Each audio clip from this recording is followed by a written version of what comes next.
Welcome to another episode of the BS Podcast, the show that looks at how behavioural change insights are being applied in the wild.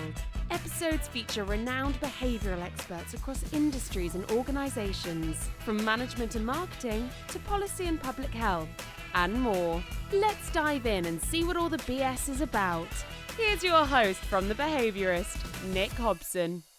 Hello, BS listeners, and welcome back to another episode. Today, I am very excited to welcome Lauren Waldman to the show. Lauren is a friend of mine, and she's also founder of Learning Pirate. She is a revolutionary in the discipline of organizational learning and development.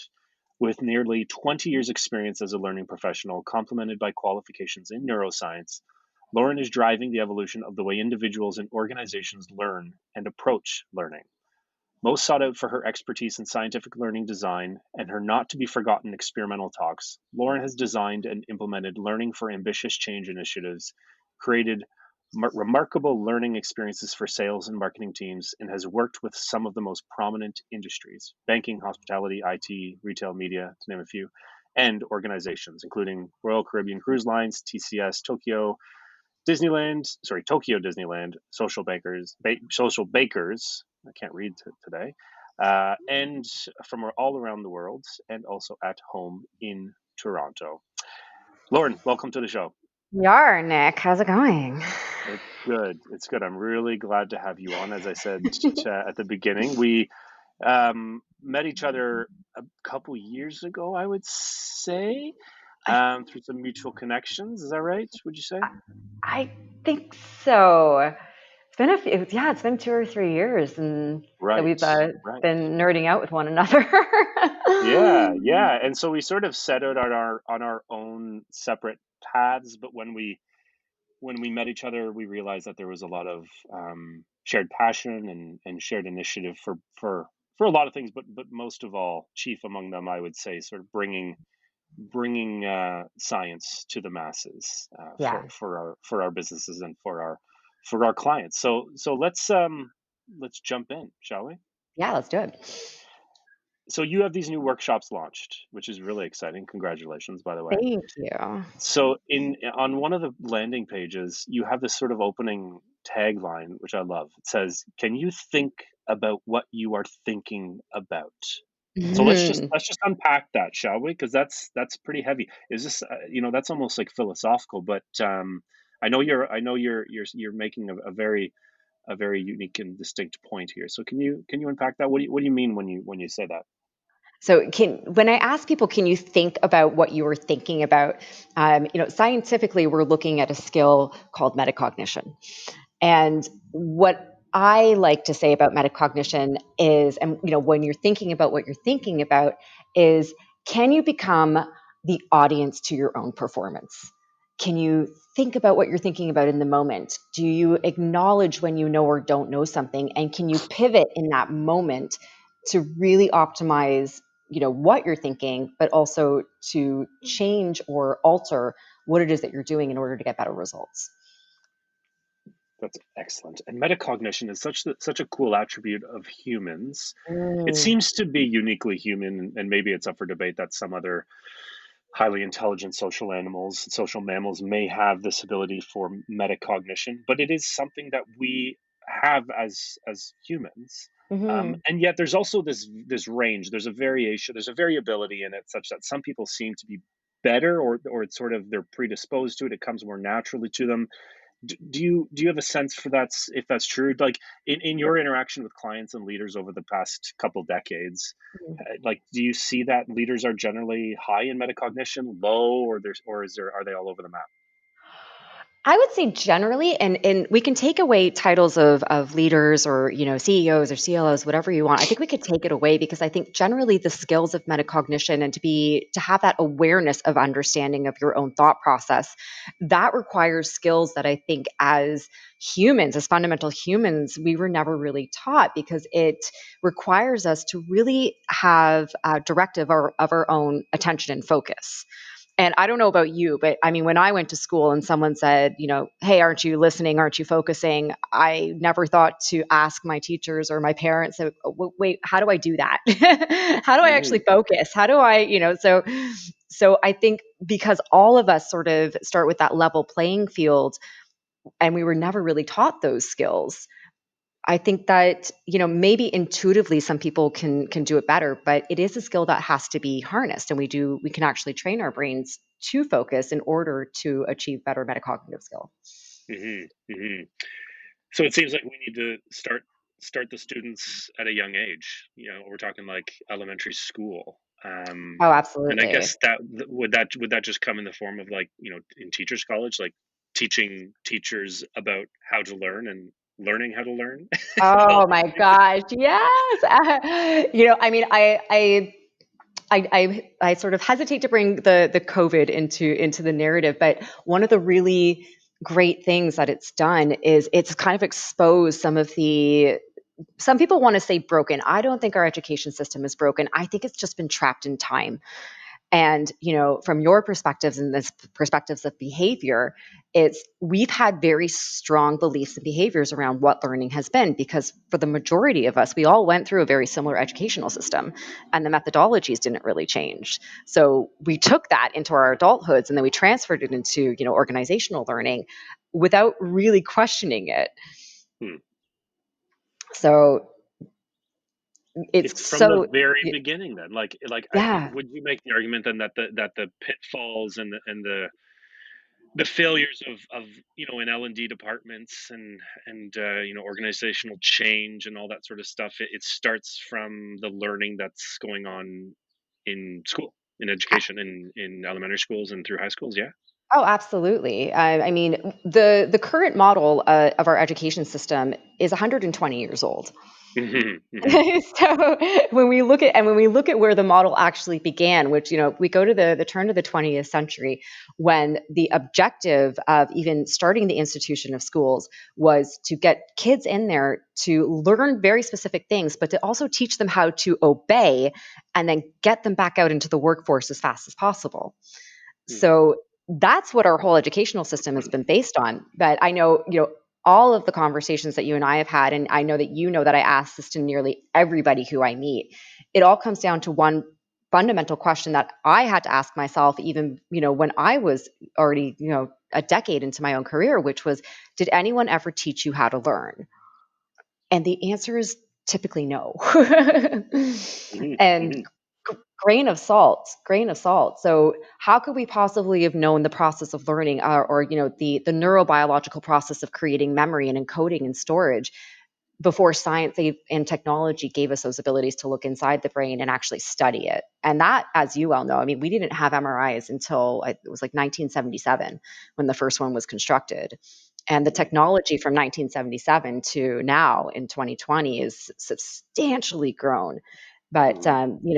just as well as I do, the brain, being the most complex thing on the planet, the research and the thousands upon thousands of scientists and researchers and academics doing all of this research on the most complex thing on the planet, it's just going to go on and on. We're constantly going to be learning how. I like to say, recently I kind of been saying it's like getting pages of the operation manual of us. Hmm. So I guess a few years ago, when was it exactly when you sort of got turned on to neuroscience, would you say? Because you were coming out of industry and practice, right? Yeah, it was. It's going on 5 years now. So it was about 5 years ago that I was introduced to even thinking about bringing the brain to learning, which is, for me to even say it is almost shameful at this point. But Mm-hmm. it was about 5 years ago, and prior to that sort of introduction, I didn't really take into consideration that process. I've designed learning for hundreds of companies and thousands of employees, and I was in the academics before that. And I never thought about, well, what's the brain doing? How is it learning? Because who am I really catering to, or what am I really catering to? And Mm-hmm. it changed everything. I think what was really sort of cool and challenging and experimental was my own learning process, because not having a good background in the sciences, I became my best experiment of an adult learning past a certain age. I was like 35 when I started. And I think, our behaviors and our beliefs are very well ingrained in our neural pathways by then. Mm-hmm. So, Mm-hmm. and for me, and I think for anyone who's listening who has really endeavored to try something new, it can be like stepping back into kindergarten. You Mhm. know, all of a sudden I had to sound words out again. I didn't know how to pronounce these words. I'd never seen them before. I didn't understand the concepts. My brain literally had nothing to network to make sense of it all. And it was Mhm. a very true adult learning experience. And it was really hard, Mhm. Mhm. but Mhm. so beneficial to me to go through that experience. And then as I was learning to start putting the pieces of my own puzzle together, going, oh, so this is what's happening in my brain. This is how it's processing. This is why I can cram study and still not know anything. Mhm. I Mhm. just didn't develop that strong pathway I needed to learn. Yeah. It's so interesting. Like I just think back to my own education. I mean, grad school was different. I think grad school as a learning experience is much more effective than what you do in undergrad, which Mhm. undergrad is simply an extension of high school, which is just simply an extension of elementary school. So Right. one leads to the other. And yeah, that's what I did. Like I would cram at the last second, and I would wrote memorize these random pieces of information, Mhm. sit in on an exam, highly stressed, underslept, and then as soon as I finished the exam, all of that information, all that learning, well, it wasn't learning, actually, I wouldn't even call it that, but all that information and knowledge would vanish from my Mhm. mind, from my Mhm. brain. And it's so funny because I was in the field of neuroscience I and behavioral know. science, right? But I was also a young fool at 20 or 19, however old I was. So I'm not surprised that I didn't get it. So maybe it was a blessing in disguise for you to come across this as an adult learner when you had gone through the experience of working in L&D and working in industry and working in organizations, for you to come around to it at a you know at a second time around. Yeah, yeah. Did you It was so you had this sort of initial the resistance, like you said, like it was hard, like it was tough, especially because you're coming mhm. around to it the second time around. What was it that got you over that hump? Because that's something that for a lot of learners at any age, when they meet that resistance, they just stop and they give up. So what is it personally for you, but also what sort of um, what commentary can you add for the learner writ large in general for how they can overcome obstacles? So for me, it was that moment of, how did I not know this? Like, how did I not know this? I've been in learning and development. I've been, in academics. How did I not think about the brain, Mm, this whole time? And for me, that was that motivating factor to really push me through. And I'm not gonna make it sound like it was a walk in the park, because it definitely wasn't. And I had those moments. I show pictures, when I'm on stage doing talks, of me, like, in tears, just crying, like, why don't I get this? Why don't I know this? And those moments of frustration. But it's those moments of victory when your brain goes, oh, I get it. Oh, I get that. Okay. It's those moments that keep you going and that keep you going. It's almost as if you can feel that connectivity happening, and those little neurons in your brain sort of starting to reorganize and formulate all of this. So that for me was really the kicker. But it was also, I saw, after being in academics and also going into the organizational world for as long as I've been in, I saw that we just weren't achieving what we needed to be achieving in learning. And the consequences of that were really coming down to employee level, whereas the expectations of how fast someone was supposed to learn something and then produce were so far from each other. And it was causing a lot of disruption in the workplace. So you had people who were incredibly stressed out because they couldn't learn something fast enough to transfer it, mhm, which then led to, obviously, we saw lots of attrition, we saw lack of engagement, we saw higher stress rates, like all of the negativities of people being stressed out because they couldn't perform what they needed to, all because of very simple fact that learning is a human process and it does take time. But if you don't allow for that time the time for the process, well, then you're going to get the crappy results, which we've seen for decades now. mhm. So, So let's dive into that crap of the last of the last yeah. few decades. So that's the world that is totally unfamiliar to me, is sort of like the history of L&D, especially in, like, your big classic corporations and organizations. My only experience with it personally is my first gig out of PhD was in a big consulting firm, and I lasted all of 4 months, I believe. And I remember the first 2 weeks, onboarding training and some of the learning that I had to do. And I was like, I think that was when I first realized I'd probably only last a few months. I was just so turned off by the process. I just found it either like hilarious, like laughable, and so like technologically outdated, or just it seems so superficial. So Yeah. anyways, that's my own personal experience, but can you walk listeners through who might not know sort of this past, and give us an idea of what that field is? I mean, learning and development as part of organizations has almost, it still sort of, we're working towards proving our value. And it started off as a function of human resources. When you needed something for training, I think because human resources has always, traditionally been responsible for that onboarding experience and the Hmm. training, it was part of human resources. And then slowly as the years went on, people started to recognize, you need to branch out. So you had people who were studying learning and development, instructional design, facilitation, all the things. But most people were grandfathered into a role either because they knew how to do their jobs really well. And, oh, so you can train that then. Hmm. And that's kind of how the learning and development teams, historically had started. Now you fast forward about 20 years, you have massive learning and development teams in some of the largest, banks and telecoms and all the companies you can think about, who are now, an very important part of an organization, but the value still isn't there. And I think the reason the value hasn't been proven is we still don't know how to learn. Hmm. So if the department and everyone who's working in it don't actually understand that human process of learning, and it all comes down, I'll keep bringing it back to that human process, because we learn regardless of whether we want to or not. That's an everyday thing.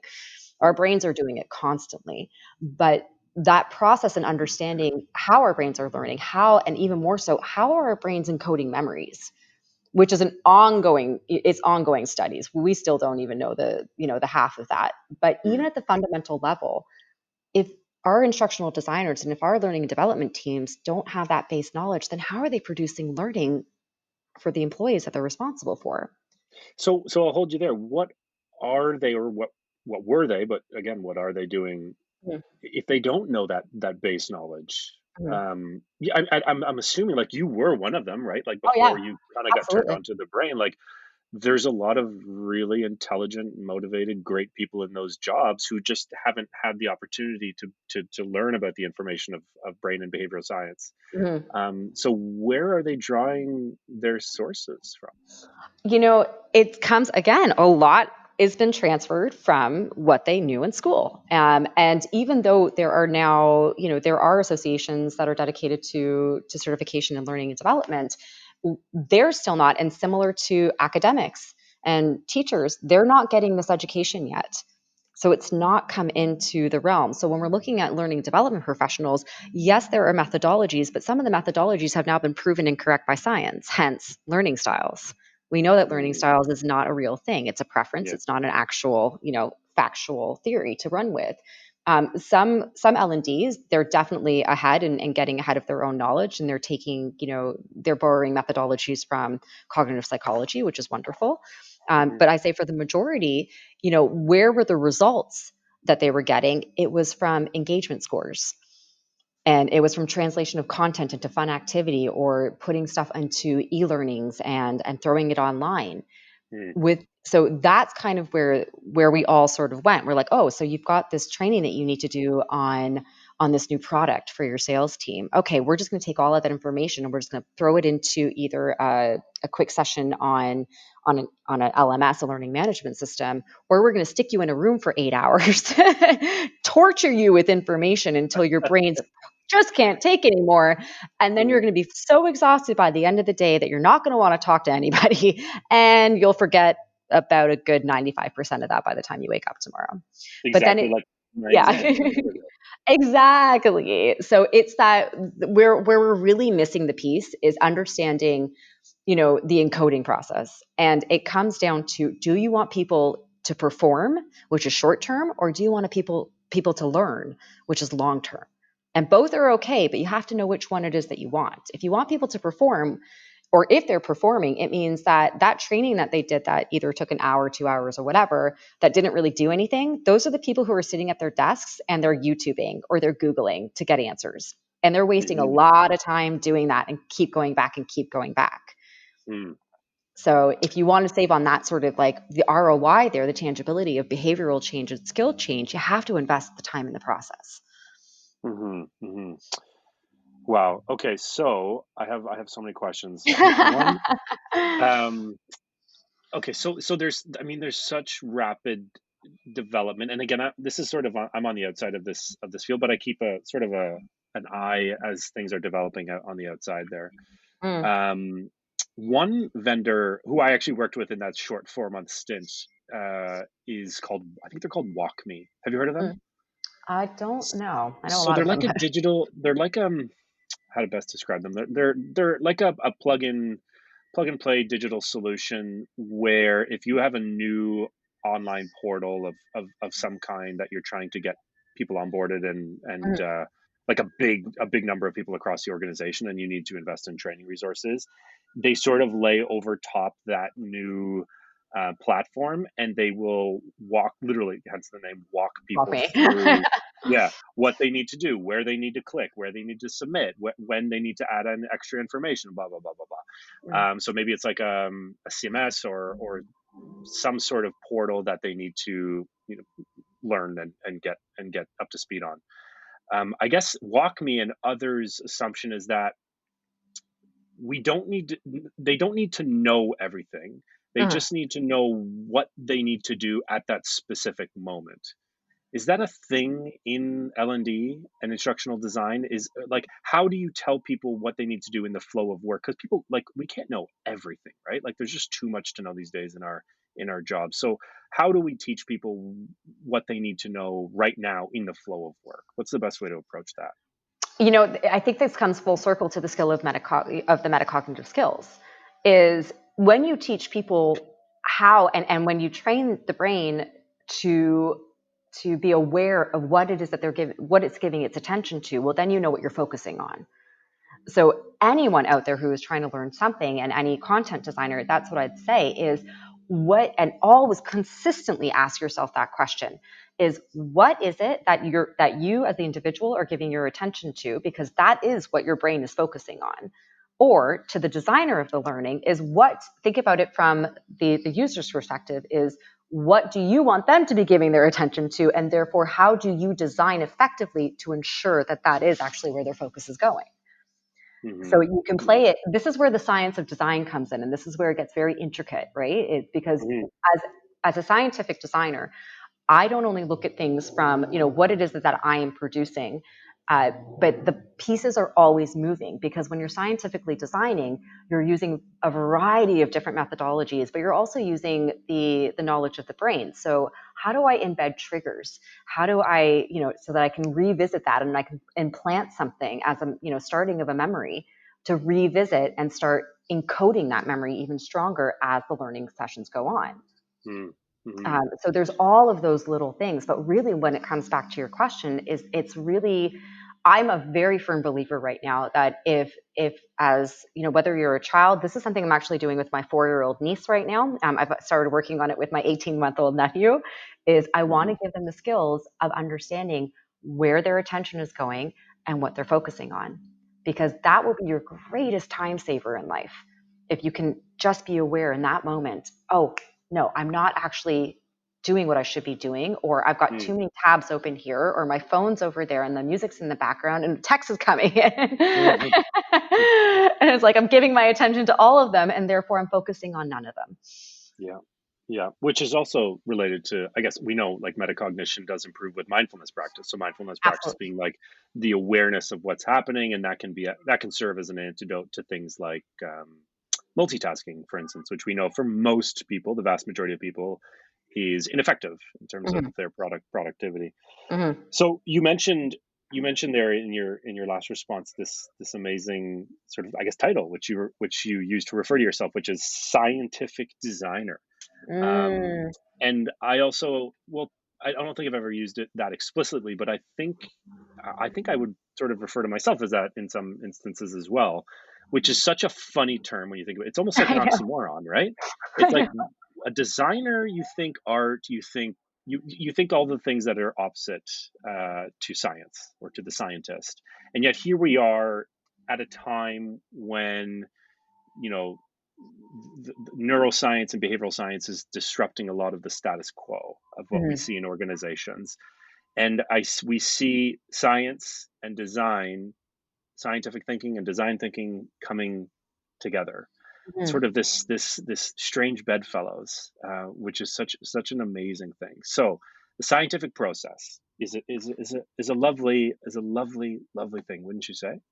I would more than say, but it's again, I think I was just having this conversation the other day because even I get frustrated and I get annoyed with the science sometimes Mm, because it really does. And I think, I'm sure you'll agree, science is very humbling. It's yep. incredibly humbling.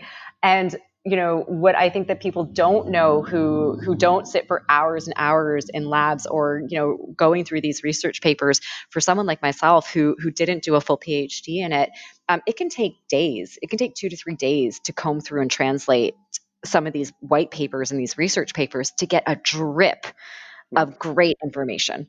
mhm, So the process is quite long, but I now deem myself a scientific learning designer, and it's because I really am drawing on that process of the brain. But it's that knowledge that I've got about, oh, okay, so my executive functioning centers, which is right at the prefrontal cortex, well, that can be completely taken over by emotional processing centers. So I've really got to be careful about what's my language doing here.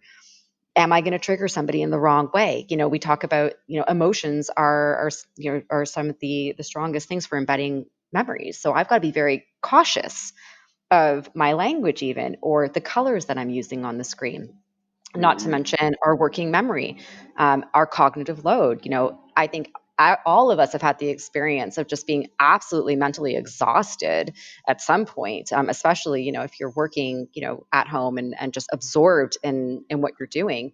You're just exhausted by the end of it. But there are ways that we can design either the way that we work or design the learning that we're doing to sort of protect our resources or be more cautious and aware of those resources for ourselves and to design learning for others. mhm. So that's it. Actually, you pointed to a good example there.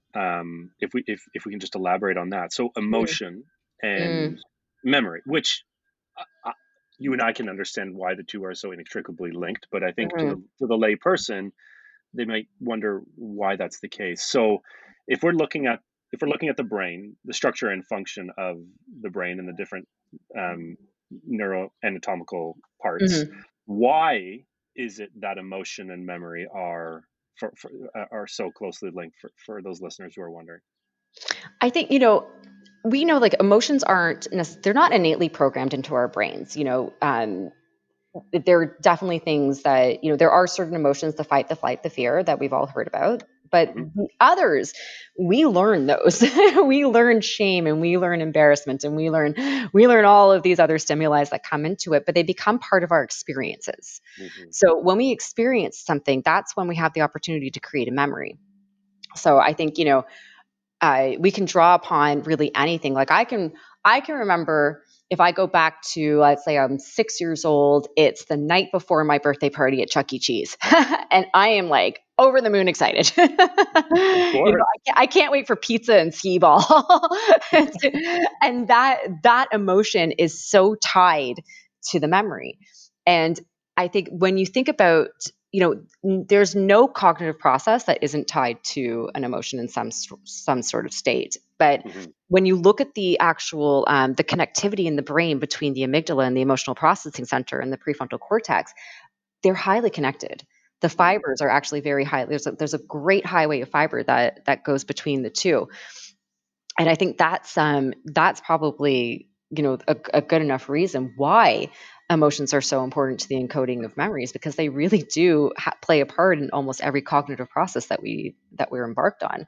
um, it's really phenomenal. I mean, I haven't used it yet. This is like a spoiler alert for people, but I always take that I'm so enamored with the amygdala, which is that small emotional processing center of your brain. And for any of you who've seen the movie Aladdin, the cartoon version, when the genie comes out of the thing, he's like phenomenal cosmic power and comes back in, he's like itty bitty living space, and I'm like, that's the amygdala.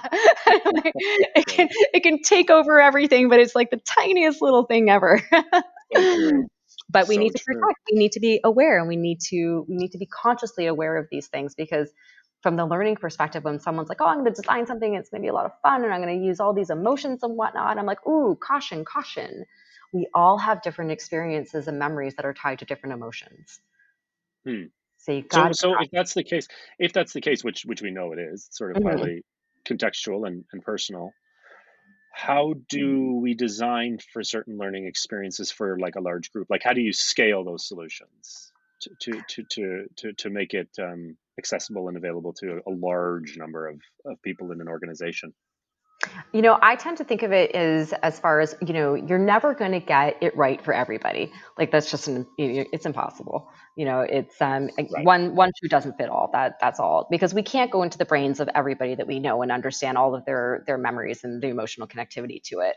What Hmm. we can do is use general schemas or general networks of information that would serve as a general population would know certain things and be able to Hmm. attach something to it.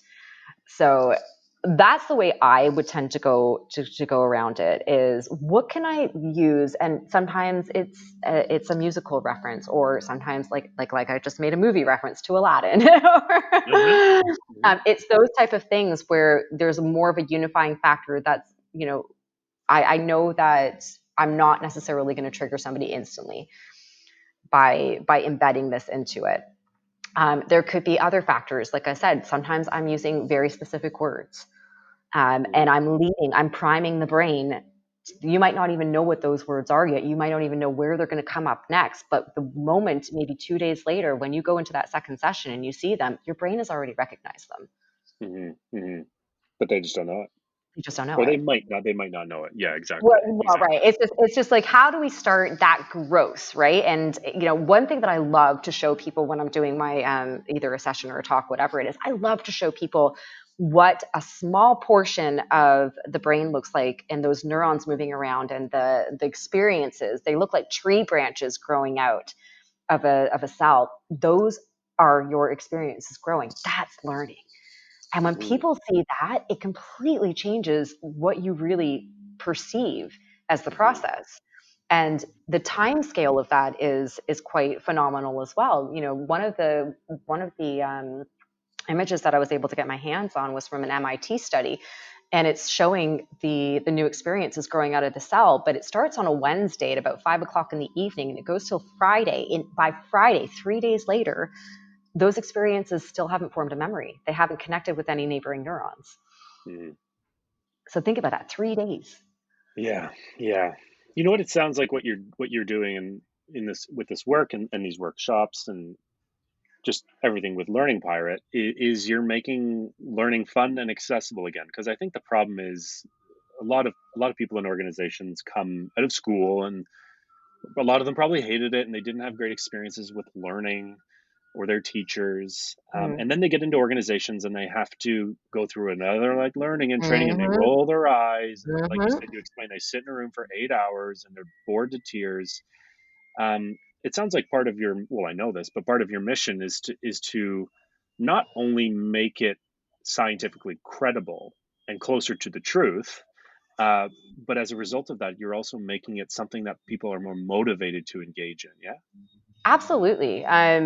You know, it's one thing, and I know there was a lot of talk, for a long time about, learning has to be engaging, it has to be fun, it has to be, yes, it absolutely should be all of those things, but learning has to be challenging, because Hmm. learning is hard. It is not meant to be easy.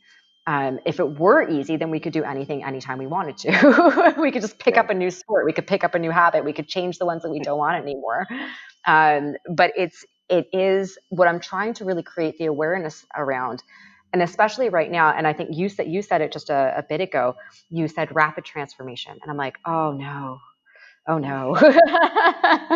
Because these are key words that we're hearing now in the narrative. And every time I hear this, I'm speaking up against it, because if you understand that this is a process that takes time, then you need to also understand that rapid transformation is not possible when it comes to learning and Hmm. humans. Hmm. Hmm. So we have to level set those expectations. Yes, yeah, good point. So, what does that mean for budget and mandate and ROI for the key decision makers in your clients or in these organizations? You know, like Mhm. a L&D officer or whoever that person is. They just want a quick turnaround. They just want to get in, get out, get my people trained, and move on. But you come and say, actually, it's a little bit more complicated than that. You know, it's gonna take a little bit longer. We need this, and then we need that. You know, that followed by this. What do those conversations look like? How do we get people all on board and convince them that it is this more complicated process? I think that those conversations are just now starting to happen. And I think this goes back to what we were speaking about before about the perceived value of learning and development as a function in an operation. Is we have to, we're sort of voicing and fighting for our value right now. And in that is those narratives with those leaders. I've challenged people in the past that, anyone who says, well, we expect them to learn and we need them to do this tomorrow and our metrics are low and our sales, I'm like, okay. Here's 3 objects. Can you juggle? Like right now, can you juggle? Okay, no, you can't juggle right now. Okay, I'll be back tomorrow. I'll see you tomorrow when you can juggle, and it's it's kind of reminding them and putting people in an uncomfortable place themselves to go, oh, okay, now I get it. I Mhm. can't juggle today. I won't be able to juggle tomorrow. Yeah, I probably need at least a week to be able to do this, even, so I can hold 3 things. So yeah, those yeah, are those yeah. conversations. I think the other side of it as well is that from a leadership perspective, they never wanted to give the time to accurately measure. They never wanted to invest in the return on investment. And therefore, the value of what learning and development could do as a function has always been very low because we were never given the time to prove value. That's the first part of it. The second part of it is when we get to the actual instructional design aspect of it, there's a lot of instructional designers out there who wouldn't even know how to accurately embed these things into their designs so that they can measure along the way Mm. and measure very accurately along the way. So what does that look like? I'm so glad you brought that up because measurement is like sort of the one thing that I love the most about science. I think it is the Mm, foundation of science. So mhm, what does because it sounds like when you do your work, you know, it's scientific in the sense that you're drawing on the science to mhm. inform the frameworks and to inform the methodology. But then there's this other key piece to the science, which is measurement and assessing impact and evaluation, evaluating efficacy. So, what does that look like for you, but also just in a general sense for anyone who's in say L&D? I think for me, I mean, it really does. First of all, it matters on what it is that they're looking to learn, because I think we know that behaviors versus skills can be very different in terms of time variables, and it Mm-hmm. really depends on what that person already has as far as experience goes. What makes the difference for me in the design is most people when they're designing and they're not designing in the measure along the way, is that someone will get to the end of the learning sessions or the training and then realize that they don't know what they should know. Right. So you've wasted all that time when you're designing and embedding, sort of those check-ins from both sides of the table. So learner, I'm going to actually, in my design, I'm going to be teaching you the skills. You're not going to realize what it is that I'm teaching you while you're doing it, but I'm actually going to teach you the skills of metacognition. I'm going to embed in my design ways for you to do your own checks beyond just, a quiz at the end of this. Quizzes and tests are great, but it has to be Mm-hmm. more applicable to the work that they're doing. Mm-hmm. And it has to Mm-hmm. be in a controlled environment so that, they don't become a liability to their organization. So it's embedding those in the actual training design and monitoring those as the sessions are going on, because what that allows me to do as the designer is to very quickly pivot if I need to and say, Mm. okay, they're not recognizing something in this particular section, and I can see that and I can get feedback upon that, which means whatever experiences that have happened in this particular organization or division, it's not networking with what this particular whatever activity, network of experience and whatnot that I've planned in. So I can pivot very quickly if I'm monitoring that. If I don't monitor that, then we get to the end of the sessions and I've got to do it all over again. And that's typically what's happened is, year after year, people do the same training. Yeah. Like, well, you shouldn't have to do that. So there are ways to use the science to mitigate that and to get really great measures from it. And then you can look at, and then you can translate those into, if it's a product, a product launch. Well, how quickly did those people learn about the specifics and the details of that product to be able to transfer that into their client calls and their presentations? And what was the conversion of that into their metrics of sales, or et cetera, et cetera?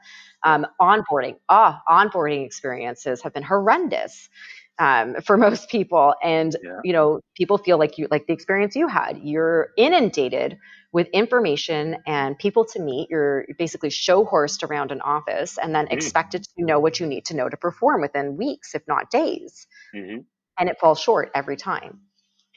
So how do we change even those processes to, again, bringing in everything that we've spoken about? How do we draw their attention to what they need to focus on to really set people up for success? How do we take in those physiological and emotional needs of a human?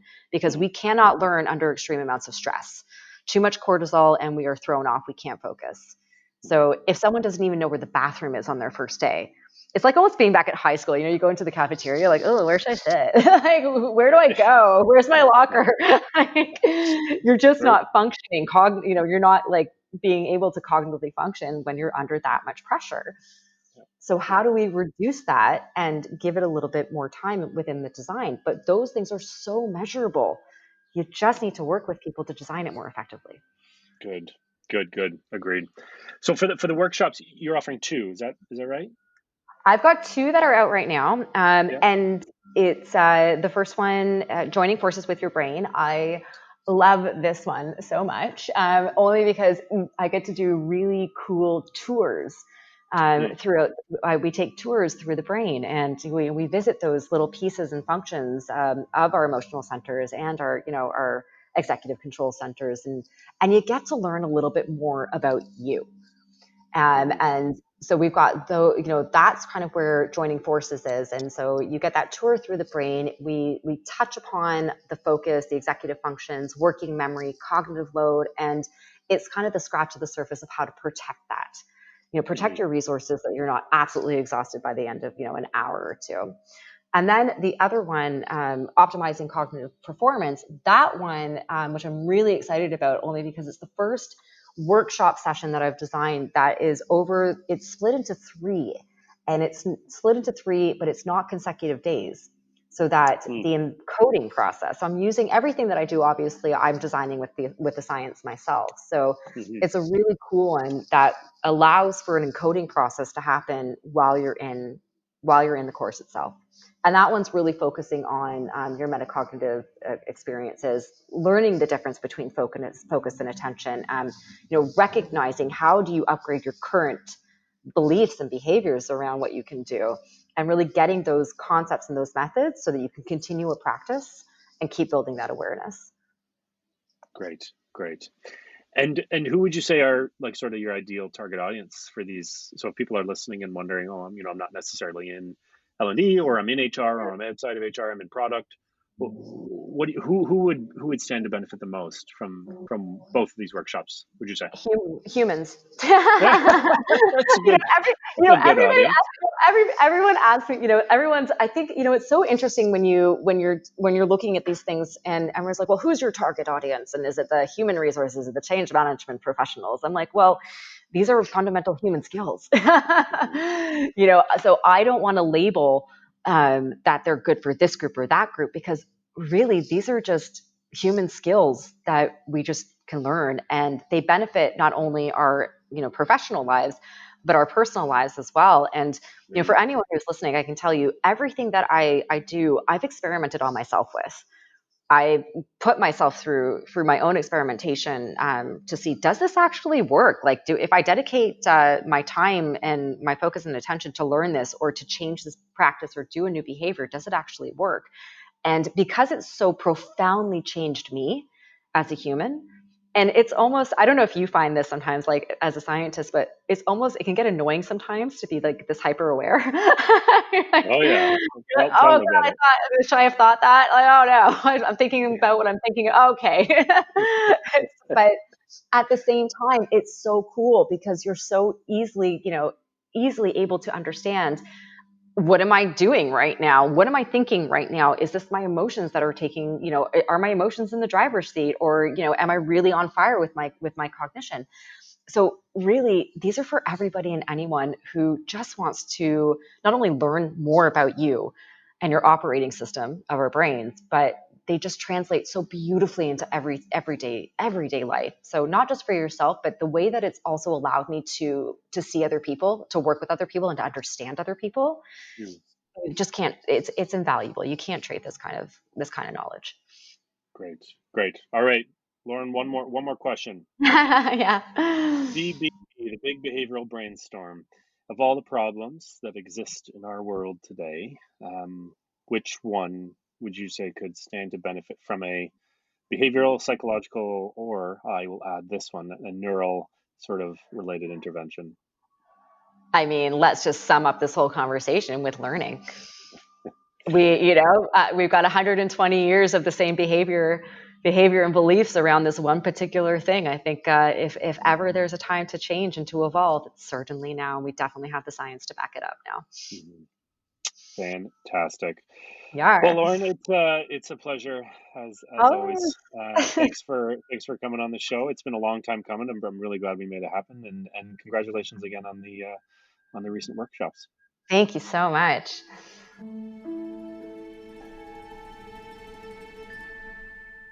Hey, Nick here once more. A final farewell note before ending. All the show notes, links to papers, resources, and materials mentioned in the episode can be found on the BS Podcast page of The Behaviorist, where you can find all episodes and lots of other interesting, easy-to-apply, sciencey stuff. Just go to www.behaviorist.biz/BS podcast. Why should you? Because 1, you're a part of a digital-wide social proof exercise. 2, you're helping combat the negativity bias in the form of positive reviews. And 3, it's a little pre-commitment for your habitual podcast listening. A little investment to keep you coming back for more BS. I mean, how much more behavioral can you get? Thanks again for listening. Until next time, remember, keep your facts ugly and your hypotheses beautiful.